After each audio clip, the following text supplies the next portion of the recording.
हिमाचल प्रदेश के इतिहास में पहली बार हुआ है कि हिमाचल में कर्मचारियों और पेंशनरों को पहली तारीख को सैलरी और पेंशन नहीं मिली, जिस वजह से कर्मचारी तो सरकार के विरुद्ध खड़े हैं ही, लेकिन अब पेंशन धारकों को भी पेंशन नहीं आने पर प्रदेश भर में पेंशनरों में खासा रोष उमड़ आया है।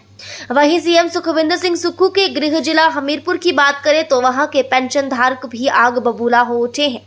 वहीं इस दौरान कानूनगो मनोहर लाल ने बताया कि हिमाचल प्रदेश के इतिहास में ये पहली बार हुआ है कि आज 3 तारीख हो चुकी है, लेकिन हिमाचल प्रदेश के कर्मचारियों और पेंशनरों को वेतन और पेंशन नहीं दी गई। उन्होंने कहा कि इससे पूर्व जिस किसी पार्टी की भी सरकार रही हो तो उस दौरान कर्मचारी और पेंशनरों को पहली तारीख को ही उनका वेतन और पेंशन दे दिया जाता था।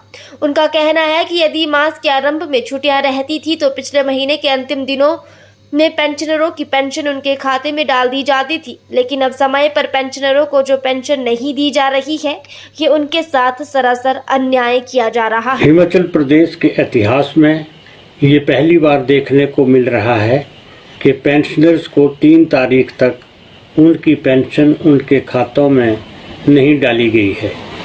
इससे पूर्व जिस किसी भी पार्टी की सरकार प्रदेश में रही, वह पहली तारीख को पेंशनर्स की पेंशन की अदायगी समय पर करती रही है।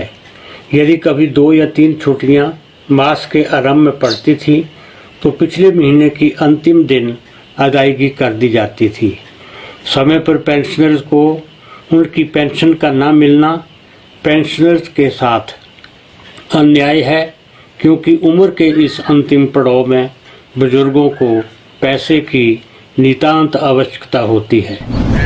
मैंने 40 साल लगभग सरकारी नौकरी की है और 12 साल मुझे रिटायर हो गए हैं, लेकिन मैंने आज दिन तक ऐसा दुर्भाग्यपूर्ण निर्णय किसी सरकार का नहीं देखा।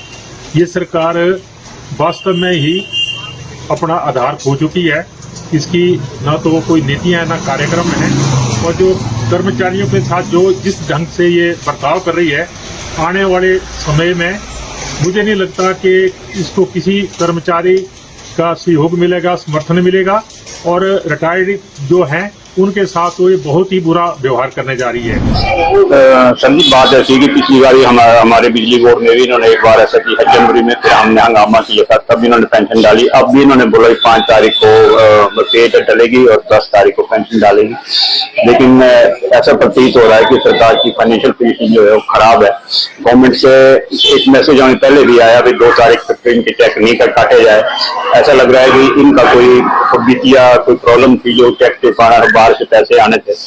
हाँ, इस महीने ये वो पेंशन की तनख्वाह नहीं डाली गई है सरकार द्वारा। ये तो मतलब बहुत ही गलत बात है, क्योंकि सरकार हम कोई दैनिक भोगी कर्मचारी तो है ही नहीं है, परंतु हमने जितने साल सर्विस की है, किसी ने 30 की है, किसी ने 50 साल 40 साल तक सर्विस की, 35 साल तक सर्विस की है। उसमें मतलब आने जाने के साधन भी ठीक नहीं थे, पैदल चलना पड़ता था और बहुत तंगी होती थी हमें, मतलब उस समय काम करने में। फिर ये सरकार ने मतलब ये बहुत ही गलत कदम उठाया, मतलब जो अपने पेंशन रोक रखी है। वैसे ही पेंशन कोई मतलब हमारा जन्म सिद्ध अधिकार है, कोई हमारे भीख नहीं मांग रहे हैं सरकार से। सर, यह पहली दफा देख रहे हैं कि सरकार का खजाना खाली है। कभी भी ऐसा नहीं हो कि पेंशन भोगियों को और वेतन भोगियों को पहली तारीख को सैलरी न मिली हो। अच्छा, ये हम पहली दफा देख रहे हैं। अच्छा, जो पेंशन भोगी है, वेतन भोगी है, तो कैसे अपना परिवार का खर्चा चला पाएंगे? यह अत्यंत दुख की बात है कि ये जो पहली तारीख को जो पेंशन भोगी और वेतन भोगी को जो नहीं मिल रही है।